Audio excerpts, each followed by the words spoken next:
Cristiano Ronaldo is one of the most valuable footballers on the planet. His talent is mesmerizing. He's really good technically, he's really fast. He's an athlete, a complete athlete. Cristiano Ronaldo is one of the best players in the world.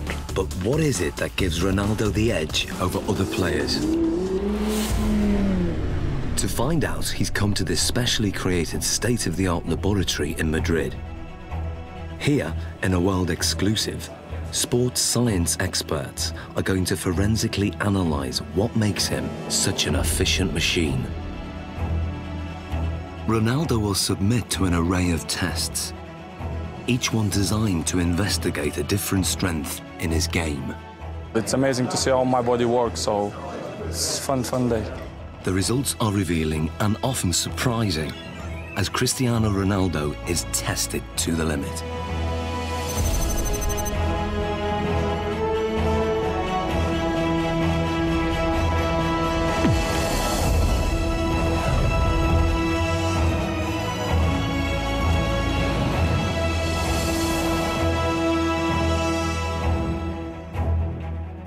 In this sports laboratory, Cristiano Ronaldo is about to undergo a series of challenges unlike any he's done before.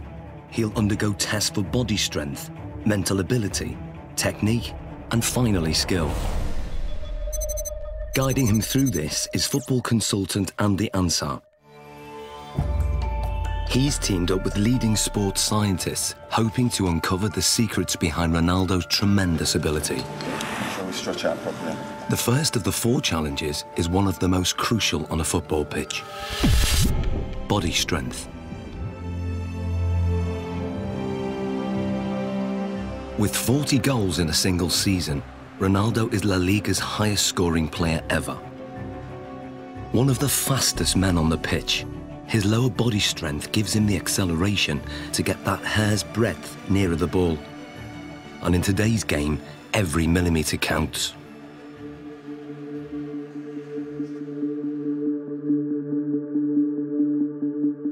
To test Ronaldo's sprinting ability, Andy has developed a 2-part challenge.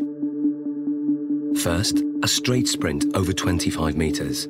Then, a 25-metre zigzag sprint, designed to measure speed and agility. To draw a comparison, Ronaldo is going to race against professional sprinter Angel David Rodriguez. Rodriguez is the Spanish champion over 100 metres, but how will he compare with Ronaldo over 25 metres? Infrared beam timing gates will give split-second results. And in charge of the test is biomechanics expert Neil Smith. We want to see the different muscles and the different components that are used in order to find out who's quicker, a sprinter or a footballer. Rodriguez is going to go first. Take your marks. Set.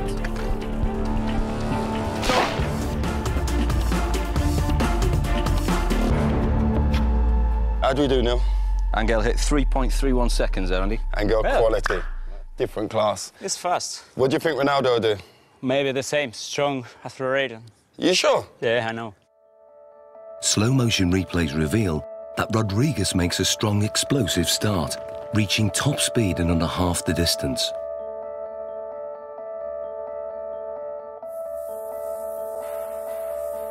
All his movements are in a straight line, very linear, nothing from side to side at all. Everything is moving in front to back directions.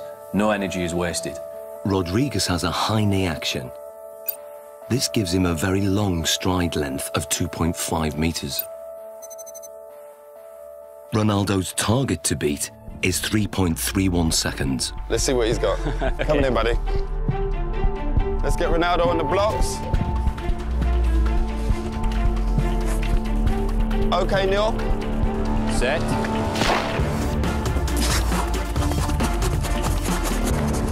Angel, come and join us. What was Ronaldo's time? He's done well, Andy. He's got 3.61 seconds. And what was Angel's time? Angel clocked in at 3.31. So that's 0.3 seconds. 0.3 difference. Absolutely quality.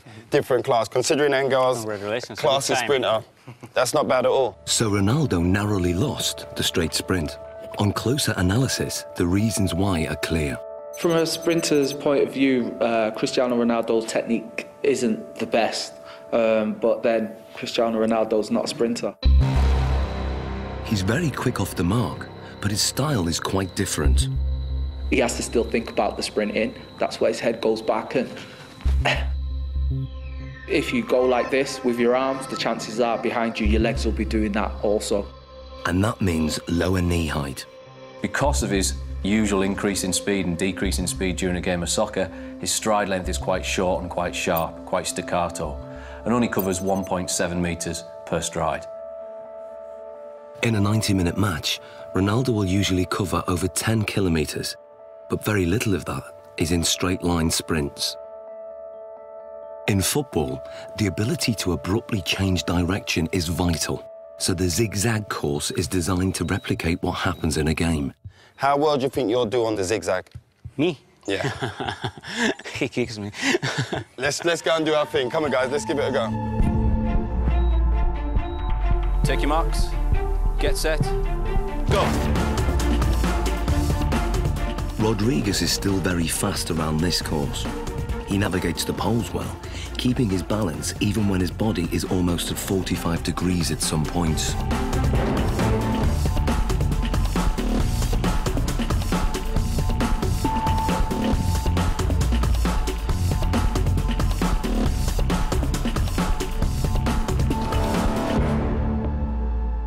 Rodriguez completes the zigzag course in 6.86 seconds. So Ronaldo, 6.86 to beat. What do you think? Well, because this is my type of work, I use more this in the game than run in straight line. So this is more my profile, my style. Perfect. Let's get him set. Okay, good man. Take your marks. Get set. Go. Ronaldo's style again has very little in common with the sprinters.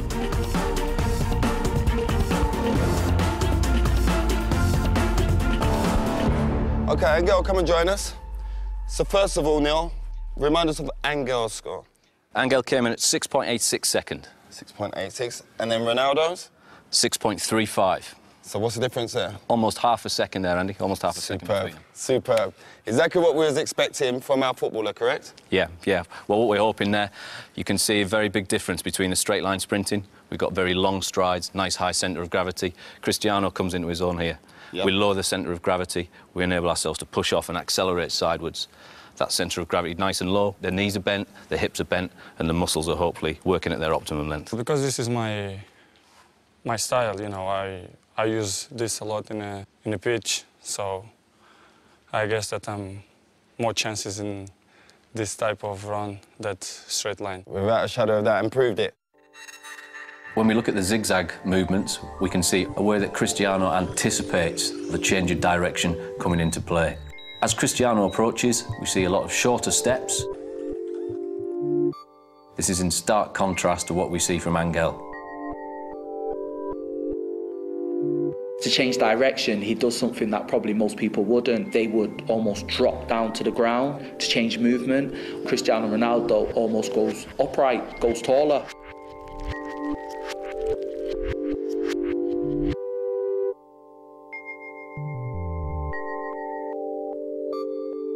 Oh, look, he jumps into it with 2 feet this turn. Here we go. Yeah.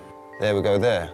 Yeah, we can see Angel using 1 foot there to break in one particular stride and to try and push off in the very next. Cristiano's decelerating using both feet. Yeah. Places his centre of gravity inside the line of his foot, yeah, and away he goes. It's almost like he uses 1 foot primarily for taking the braking force, as we see that inside foot there. Then the outside foot is more for the acceleration force.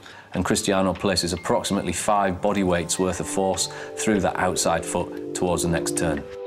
So in what we're seeing now is he's multi-talented. That's a given anyway with Cristiano Ronaldo, but the way his body works and the way it's built and all the different components that he uses when sprinting affords him the ability to maybe perform in terms of an athletic sprint at the very, very highest level. Yeah, he's up there. We've seen his speed is up there. We've seen the movement and the agility is up there. He can change direction quickly. He can accelerate and decelerate whilst he's still concentrating on the game.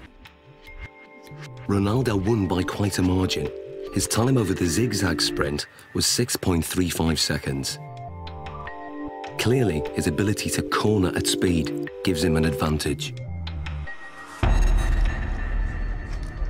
And fundamental to this is muscle strength.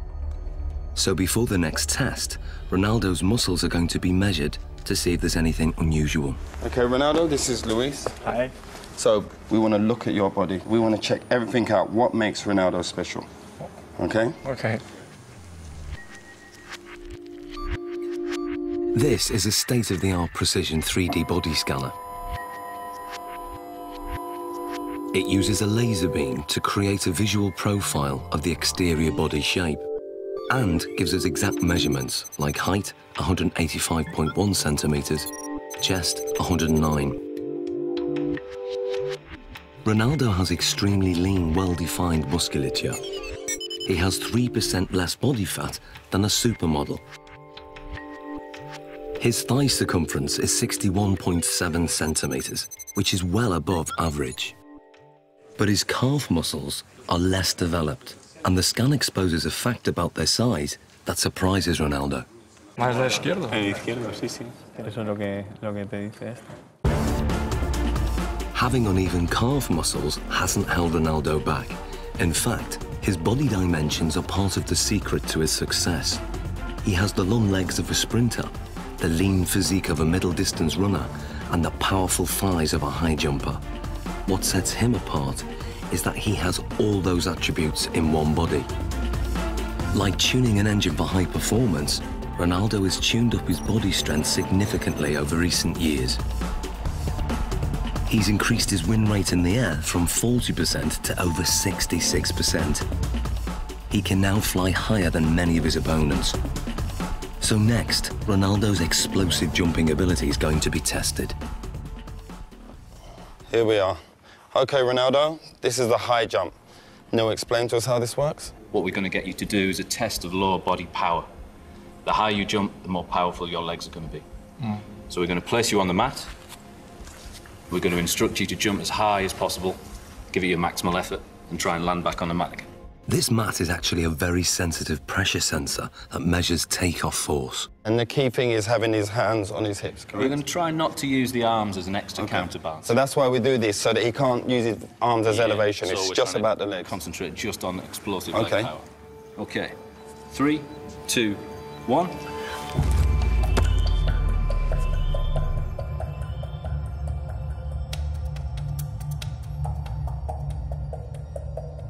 The result is surprising. Ronaldo jumps only 44 centimeters, barely average, with a force of just 1.5 times his body weight. Something's wrong. So now, this is the thing. You don't jump like that in a game. Yeah. We have to make it relevant to football. Of course, if you jump with free hands, it's better. You jump more, then you're quite limited. So can you also register that? If I get Ronaldo to jump, if he comes in and jumps up off one foot and lands... We'll get the impact of the pressure as he hits the pressure plate. Let's try that. Let's try that. 3, 2, 1, go. Now the results are very different. Ronaldo's body strength enables him to jump 78 centimeters, which is higher than the average NBA basketball player can jump. His takeoff force is almost 5 times his body weight, or 5 Gs, the same as an astronaut goes through at takeoff. But what's more intriguing is what he does in the air. When he jumps high, he tucks his knees and his legs up behind under his buttocks. This has the effect of raising the centre of gravity temporarily, but enables him to give this impression of hanging in the air, ready for him heading the ball into the goal. Excellent. Good, good, good. Awesome, Ronaldo. Let's move on to our next test. Very hard, because you have to give 100% everything that you involve. Ronaldo's muscle distribution and raw body strength contribute significantly to his ability. But the next set of tests will reveal how important his mental ability is to his game, and the results are truly stunning.